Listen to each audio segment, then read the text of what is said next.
Hola mga amigo-amiga, what's up? Anong ganap? So ang ganap po ngayon, ang ganap natin ngayon ay eto, muli na naman tayo nagbabalik dito sa Poro Sports Complex, Barangay Poro, Enter City of Basketball League 2025.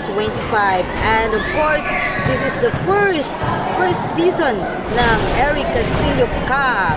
At ang ligang ito ay pinapatakbo ng SBP, yung mga taga-Aroroy ito, Aroroy Masbate, at ang members dito ay ang mga karamihan dito ay mga maestro, mga teachers na mahilig at passion din nila ang sport na basketball. So ngayon ay papanoorin natin ang midget division kasi ang ligang ito ay binubuo ng midget and junior division. So ngayon ay naabutan natin ang midget division. It's San Roque versus